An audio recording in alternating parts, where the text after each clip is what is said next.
ইতিমধ্যে চলছে বসন্ত উৎসবের পালা এবং বিভিন্ন জায়গাতে বসন্ত উৎসবের যে আনন্দ তা কিন্তু রীতিমতো সেজে গুজে উঠছে এবং রঙের খেলায় মেতে উঠছে 8 থেকে 80 সকলেই। কিন্তু এবারে যে চিত্রটা সেটা একটু অন্যরকম। প্রায় 6-7 বছর শান্তিপুর কলেজে কোনো বসন্ত উৎসবের অনুষ্ঠান হয়নি, কিন্তু এবারে নতুনভাবে আবারও বসন্ত উৎসব একদম কলেজ প্রাঙ্গণে। কলেজের পক্ষ থেকে বসন্ত উৎসবের আয়োজন করা হয়েছে। শুধু তাই নয়, এই বসন্ত উৎসবকে কেন্দ্র করে এখন রীতিমতো আনন্দের উল্লাস শান্তিপুর কলেজে। একদিকে নতুন নতুন বিষয়, অর্থাৎ 4-4টি নতুন বিষয় কলেজে আসা, তার সঙ্গে সঙ্গে নতুন শ্রেণীকক্ষ বা ক্লাসরুমের একটা চিন্তাভাবনা সেটা বাস্তবায়িত হতে চলেছে।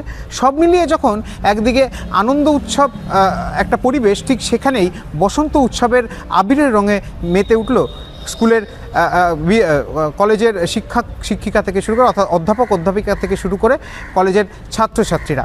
সব মিলিয়ে একেবারে রঙে রঙে রেঙে উঠল শান্তিপুর কলেজ।